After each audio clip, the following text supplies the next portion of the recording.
மக்களே, இந்த வீடியோ நம்ம என்ன பேச போகிறோன்னா, மிகப்பெரிய ஜனநாயக படுகொலை ஒரே ஒரு ஜீவோ மூலமாக நிகழ்த்தப்பட்டிருக்கு. பிஜேபி அரசாங்கம் தேர்தல் நடத்தை விதிமுறையில் மிகப்பெரிய திருத்தத்தை மேற்கொண்டிருக்காங்க.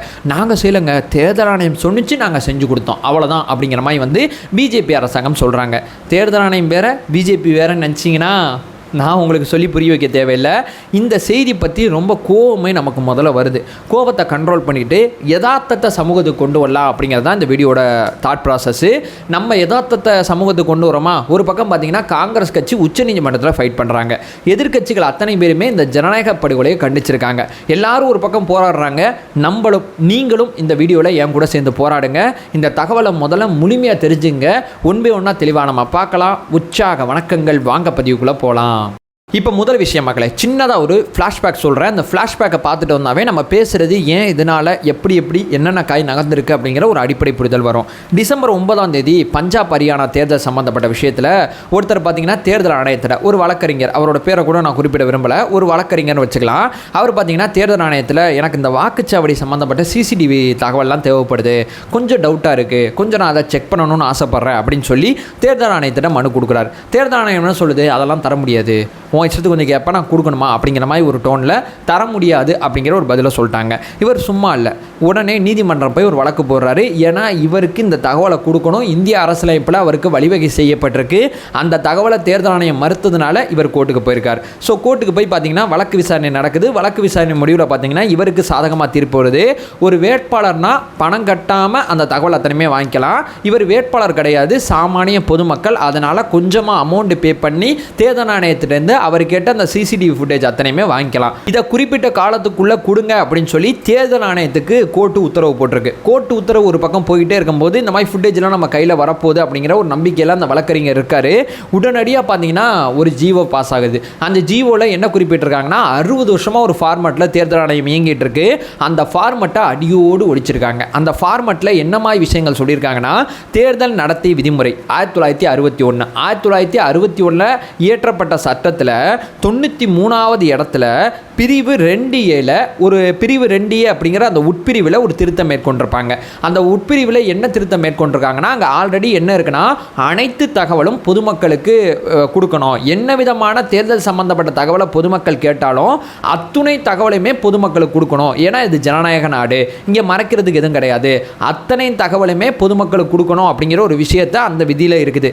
அதில் அத்தனை தகவல் அப்படிங்கிற வார்த்தையை தூக்கிட்டு இந்த தகவல் மட்டுமே பொதுமக்களுக்கு கிடைக்கும் அப்படிங்கிற ஒரு வார்த்தையை மாற்றிருக்காங்க. இப்போ உங்களுக்கு ஒரு ஐடியா கிடைச்சிருக்கும். அப்போ எல்லாத்தையும் தரமாட்டாங்க. இந்த விஷயத்தை இப்போ நான் படிக்கிற விஷயத்தை மட்டும்தான் தேர்தல் ஆணையம் பொதுமக்களுக்கு கொடுப்பாங்களே தவிர மேலே சொன்ன அத்தனை தகவல் இனிமேல் வராது. அப்படி என்ன சொல்லுவாங்க, என்ன தராங்க அப்படிங்கிற ஒரு விஷயத்தை பார்த்தோம்னா, வேட்பாளர் சம்பந்தப்பட்ட தகவல், ஒரு வேட்பாளர் அவரோட அந்த வேட்புமனு சம்பந்தப்பட்ட தகவல் இனிமேல் பொதுமக்கள் பார்க்கலாம். ரெண்டாவது பார்த்தீங்கன்னா தேர்தல் முகவர்கள், ஒரு வேட்பாளருக்கு ஒவ்வொரு வாக்குச்சாவடியில் ஒரு தேர்தல் முகவர்கள் இருப்பாங்க, அவங்க சம்பந்தப்பட்ட தகவல் இனிமேல் பொது வழியில் கிடைக்கும். மூணாவது பார்த்தீங்கன்னா தேர்தல் முடிவுகளை பொது வழியில் பார்க்கலாம். நாலாவது பார்த்தீங்கன்னா ஒரு வேட்பாளர் இந்த எலெக்ஷனுக்கு எவ்வளவு செலவு பண்ணியிருக்கார் அப்படிங்கிற விஷயத்தை நாலாவதாக பார்க்கலாம். ஸோ இந்த 4 தகவல் மட்டுமே இனிமே பொதுமக்களுக்கு கிடைக்கும். மேலே சொன்ன அனைத்து தகவல் கிடைக்காது. அந்த அனைத்து தகவலில் 2 மிக முக்கியமான தகவல் இருக்குது. ஒன்று பார்த்தீங்கன்னா மின்னணு சம்மந்தப்பட்ட சிசிடிவி ஃபுட்டேஜ் சம்மந்தப்பட்ட தகவல். ரெண்டாவது பார்த்தீங்கன்னா ஒவ்வொரு மணி நேரத்துக்கும் எவ்வளவு வாக்கு போலா இருக்குது அப்படிங்கிற டீட்டெயிலு.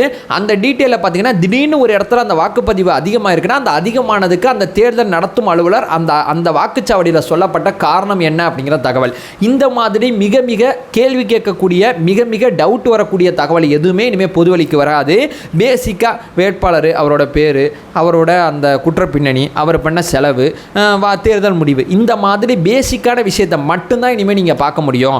ஒவ்வொருத்தவங்களும் எப்படி போய் ஓட்டு போடுறாங்க, திடீர்னு அங்கே ஓட்டுப்பதிவு எதுவும் ஸ்டாப் ஆயிருக்கா, அந்த ஓட்டுப்பதிவு ஸ்டாப் ஆனால் அங்கே என்ன காரணம் சொல்லப்பட்டுச்சு, இந்த மாதிரி வேட்பாளர் சம்பந்தப்பட்ட ஜனநாயகம் சம்பந்தப்பட்ட பல கேள்விகள் சம்பந்தப்பட்ட அந்த சிசிடிவி ஃபுட்டேஜை தரமாட்டேன்னு சொல்கிறாங்க. ரெண்டாவது பார்த்தீங்கன்னா இதை வேட்பாளருக்கும் தரமாட்டேன்னு சொல்கிறாங்க. பொதுமக்களுக்கும் தரமாட்டாங்களாம், வேட்பாளருக்கும் தரமாட்டாங்களாம். சரி, பொதுமக்களுக்கு தராத இருக்கிறதுல கூட ஒரு ஆங்கிள் இருக்குது. தேவையில்லாமல் எல்லாரும் எதையாவது ஒன்று கேட்டுக்கிட்டே இருப்பாங்க. சம்மந்தப்பட்ட வேட்பாளர் கேட்கும் போது அவருக்கு அந்த தகவல் தர முடியாது அப்படிங்கிற ஒரு தகவலை சொல்கிறது எந்த அளவு சரியாக இருக்கும்? முன்னாடி என்னச்சு, வேட்பாளருக்கு ஃப்ரீயாக கொடுத்துருவாங்க, பொதுமக்கள் காசு கட்டி வாங்கிக்கலாம். இப்போ வேட்பாளருக்கும் கிடையாது, பொதுமக்களுக்கு கிடையாது அப்படிங்கிற மிக தீவிரமான ஒரு விஷயத்தை மத்திய அரசாங்கம் இந்த விஷயத்தில் மாற்றி விட்டுருக்காங்க.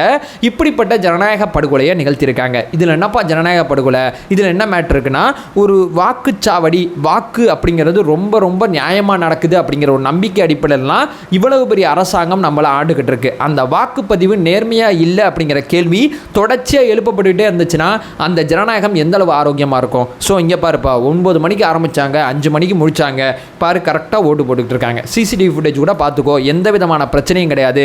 மக்கள் வந்தாங்க, ஓட்டு போட்டாங்க, தங்களுக்கு தேவைப்படுற தலைவரை தேர்ந்தெடுத்தாங்க. எதுவும் டவுட்னா எடுத்து பார்த்துக்க. ஜனநாயகம் இங்கே ரொம்ப ஆரோக்கியமாக இருக்குது. இப்படி பேசுகிறது ஒரு தேர்தல் ஆணையத்தோட ஒரு அடிப்படையா? இல்லை சிசிடிவி ஃபுட்டேஜ்லாம் தர முடியாது, அதெல்லாம் எதுக்கு உனக்கு? சிசிடிவி ஃபுட்டேஜ் கேட்டு பல வழக்குகள் தாக்கல் செய்யப்படுதான்.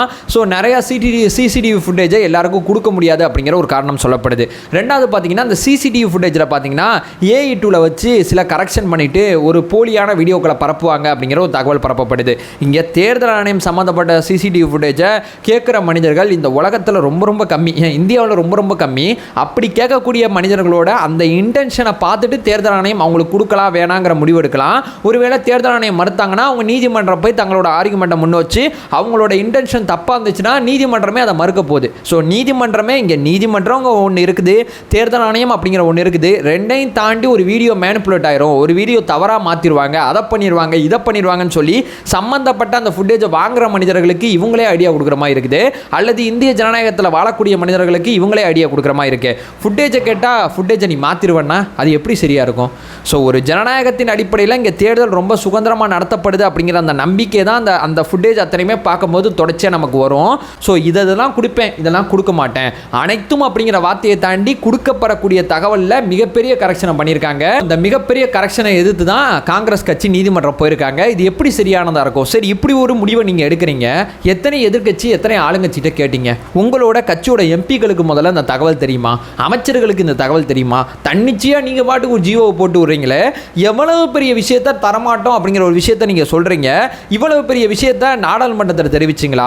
அல்லது ஒரு அவசர சட்டமாவது இதுக்கு சம்மந்தப்பட்ட விஷயத்தில் எழுப்புனீங்களா? அல்லது ஒரு ப்ரெஸ் மீட் வச்சு எதனால் அந்த முடிவெடுத்தோம், இதுதான் காரணம், இதுதான் காரணம் இல்லை அப்படிங்கிற ஒரு தகவலை சொன்னீங்களா? எதுவுமே சொல்லாமல் இஷ்டத்துக்கு ஒரு அரசாணையை போட்டு விட்டு மிகப்பெரிய விஷயத்தை செஞ்சு முடிச்சுட்டு கமுக்கமாக உட்காந்துருக்கீங்களே, எவ்வளவு பெரிய ஜனநாயக படுகொலையை நிகழ்த்தின குற்றவாளிகள் நீங்கள். ஸோ இதை பற்றி பேசிகிட்டே இருந்தால் ரொம்ப ரொம்ப கோவம் வருது. நிச்சயமாக சொல்கிறேன், காங்கிரஸ் கட்சி நீதிமன்றத்தில் சம்மந்தப்பட்ட வழக்கை போட்டிருக்கு. உச்ச நீதிமன்றத்தில் காங்கிரஸ் கட்சிக்கு சாதகமான தீர்ப்பு வர்றதுக்கு ஏராளமான வாய்ப்புகள் இருக்குது. நீதிமன்றம் மேலே நம்பிக்கையை வச்சு இந்த வீடியோவை நான் என் பண்ணிக்கிறேன். நம்ம சேனலை ஃபர்தராக ஃபாலோ பண்ணிங்கன்னா பொலிட்டிக்கல் ரீதியாக பல்வேறு விஷயங்களை பற்றி பேசிக்கிட்டு இருக்கோம். நம்மளோட ஒரே நோக்கம் அறியாமை அகற்ற வேண்டும், அறியாமை அகற்றப்பட வேண்டும். Thank you so much.